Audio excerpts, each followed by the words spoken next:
మరి మిర్చి రైతన్నులకు ఏ విధంగా చేశారో మరి జగన్మోహన్ రెడ్డి గారు చర్చించడానికి సిద్ధమేనా?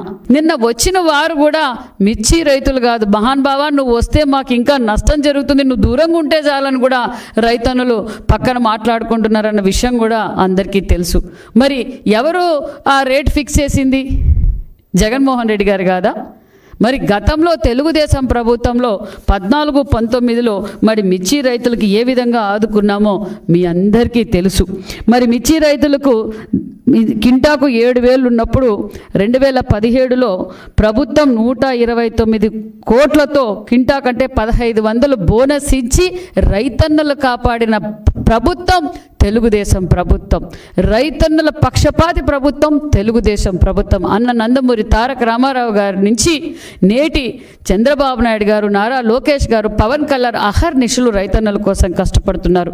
మరి ఈరోజు వాళ్ళ ఉనికి కోసం రాజకీయాలు చేస్తున్నారన్న విషయం అందరికీ తెలుసు. మరి గత 5 ఏళ్లలో జగన్మోహన్ రెడ్డి గారు పెట్టిపోయిన బకాయిలు, ధాన్యం కొనుగోలు బకాయిలు కూడా సుమారుగా 1,680 కోట్ల రూపాయలు నిధులు కూడా. ఎందుకంటే రైతన్నలు ఇబ్బంది పడకూడదు, రాజకీయాలు కాదు ముఖ్యం, రైతన్నలు ఇబ్బంది పడకూడదు అన్న ఉద్దేశంతో మాన్యశ్రీ ముఖ్యమంత్రి చంద్రబాబు నాయుడు గారు 1,680 కోట్లు బకాయిలు కూడా, గత ప్రభుత్వం బకాయిలు కూడా ఎన్డీఏ ప్రభుత్వమే చెల్లించిందనే విషయం కూడా తెలియజేస్తున్నాం. అదేవిధంగా నాణ్యతమైన ఎరువులు కావచ్చు, నాణ్యతమైన మందులు కావచ్చు, అదేవిధంగా గత 5 సంవత్సరాలుగా డ్రిప్ ఇరిగేషన్ లేక, స్ప్రింక్లర్లు లేక, ఏ విధంగా పనిముట్లు లేక కూడా రైతన్నులు ఇబ్బంది పడ్డారన్న విషయం ప్రజలందరికీ తెలుసు. మరి మీరు ఏం చేశారు రైతుల కోసం?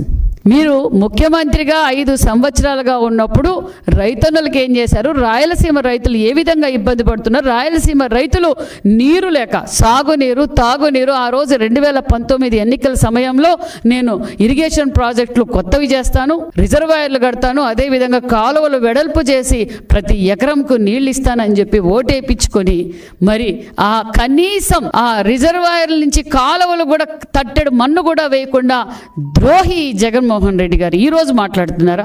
కనీసం తన సొంత జిల్లాలో, అన్నమయ్య జిల్లాలో రిజర్వాయరు, అన్నమయ్య డ్యామ్ కొట్టకపోతే కనీసం దాని మెయింటెనెన్స్ కూడా చేయలేని చాతగాని మాజీ ముఖ్యమంత్రి జగన్మోహన్ రెడ్డి గారు, రైతుల ద్రోహి జగన్మోహన్ రెడ్డి గారు.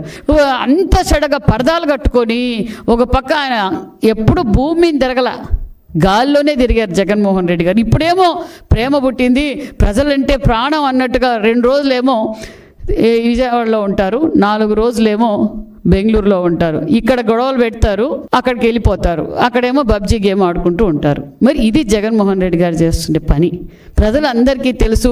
వైసీపీ పార్టీలో ఉండే నాయకులు కూడా ఆలోచించుకుంటారు. ఆయన భయం ఏమీ లేదు, ఉన్నవాళ్ళు ఏదో వాళ్ళు కూడా ఊడిపోతారేమో, వాళ్ళు కూడా వెళ్ళిపోతారేమో అని ఇచ్చి ఉనికి చాటుకునే ప్రయత్నాలు తప్ప ఇంకేమీ లేదు. జగన్మోహన్ రెడ్డి గారు మరి వంశీ గారిని అరెస్ట్ చేస్తే ఎంత విలవిలాడిపోతున్నారో. మరి చట్టబద్ధంగా మేము రాజారెడ్డి రాజ్యాంగం కొనసాగించటం లేదు, డాక్టర్ బిఆర్ అంబేద్కర్ రాజ్యాంగాన్నే ఆంధ్రప్రదేశ్లో నడుస్తుందన్న విషయం మీరు గుర్తుంచుకోండి. చట్టం తన పని తను చేసుకుంటూ పోతుంది. ఏందండి మీరు మాట్లాడడం? పోలీసులు రిటైర్డ్ అయినా ఎక్కడున్నా తీసుకొచ్చి గుడ్డలు ఉడగొడతారా? అంటే ఏం మాట్లాడుతున్నారు మీరు? మీకేమన్నా మీరు వాడుతున్న మెడిసిన్ పనిచేస్తా ఉందో లేదో లండన్ మెడిసిన్ ఒకసారి చెక్ చేయించుకోండి, లేదా డోస్ పెంచుకోండి. మీరు ప్రజాస్వామ్యంలో ఉన్నారా లేకపోతే ఏమనుకుంటున్నారో మాకు అర్థం కావడం లేదు. అమరావతి మహిళలను ఏం చేశారండి? అంతేకాకుండా మరి మా మీద గత 5 సంవత్సరాల్లో నా మీద ఎన్ని కేసులు పెట్టారు?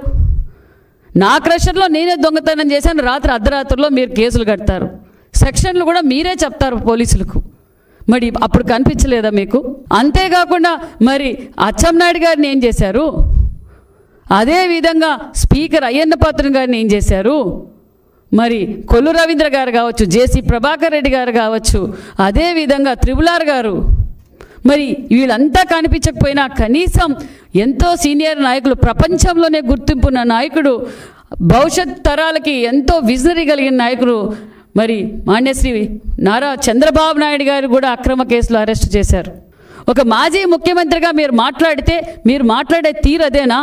మీరు ఇంకా ప్రజల్ని ఏదో భ్రమ పెట్టాలని చూస్తున్నారు. ప్రజలు మీకు ఆల్రెడీ బుద్ధి చెప్పారన్న విషయాన్ని కూడా మీరు తెచ్చుకోండి. మీకు 11 సీట్లకే పరిమితం చేశారు.